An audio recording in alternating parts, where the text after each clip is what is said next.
सानाम को गे जोहार अलिया सेचेद अखड़ा YouTube channel तलाते जतो हर को गे सगुन दाराम। चांदो बंगा सिरजन मानमी जन्म बो नाम आका मानमी लेकाते जतो जीव खन आबो श्रेष्ठ जीव मेनते आबो समाज रे सामाजिक प्राणी लेका बो बांचा दाड़िया कना। आबो बुद्धि विवेक जतो मेना इखन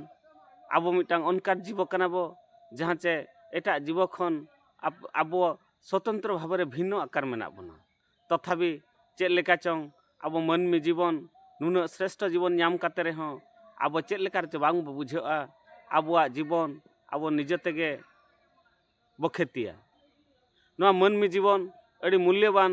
जीवन कना। नोआ जीवन दूसरम नामा चे बाम नामा ओनामा अंको हे बाम बाड़ाया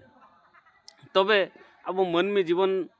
चेद लेकारे सुरक्षित बो दहोया चेद लेकारे बेस बो दहोया चेद लेकारे 20 दिन बो बांचाआ ओन्ना आबोआ कमी कना। आबोआ कमी ओका लेका बो कमिया ओका लेका आबो बांचा बो ताहेना ओना दो आबोआ कमी कना। तबे नोआ इदी काते गे तेहेñ समाज रे नेलोग कना सावता रे नेलोग कना आबो अड़ी प्रकार निशा मेना जहाँ चे पान गुटका सफल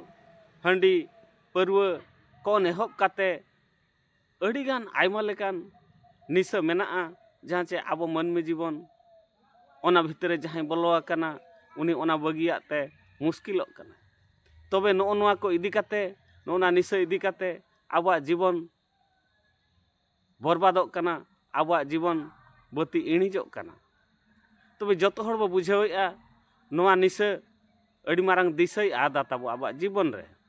इखन आबो ओना को बांग बो बुझाव कना। नोआ को इदी काते गे आबो टाका पैसा खन एहब काते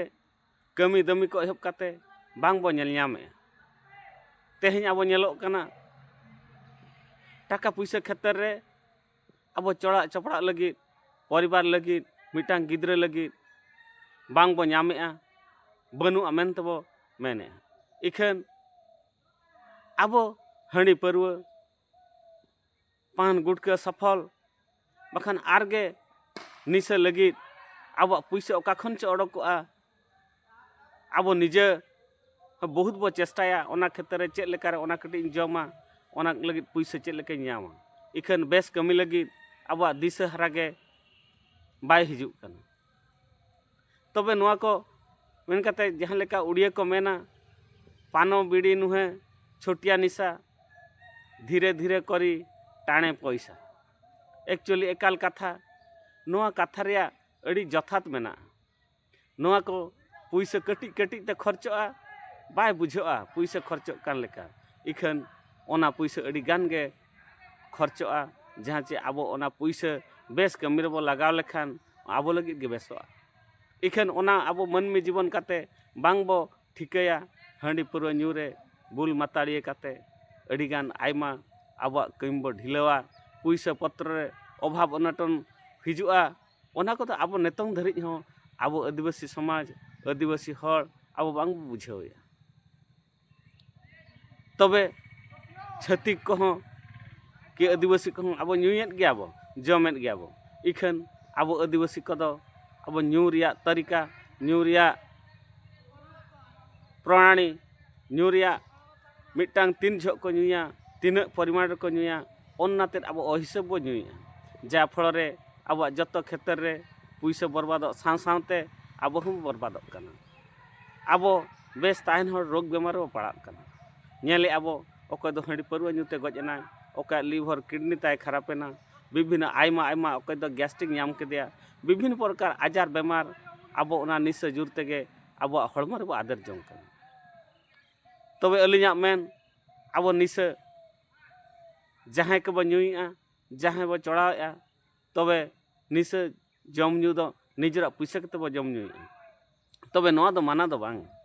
निजरा हड़मो बुझाव काते निजरा परिवार बुझाव काते निजरा गिद्रे पिद्रे बुझाव काते आबो यदि निशा बो न्यूया निशा बो जमा आबो निजे बो ठिकया निशा दो चेद लेका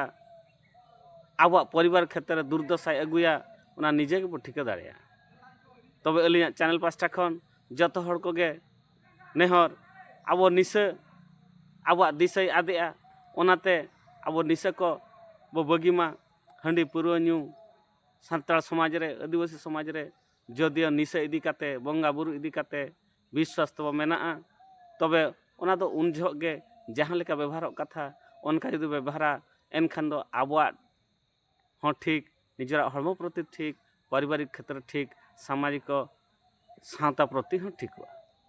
तबे मा तबे सानाम कोगे अलिया चैनल माध्यम ते जहाना सिकनत लिंग एमेआ ओना को आपे कमेंट तलाते आपे विचार पे दोहया मेनते अलिंग लिंग आसोग कना मा तबे तेहिं दो इना गे जोहार।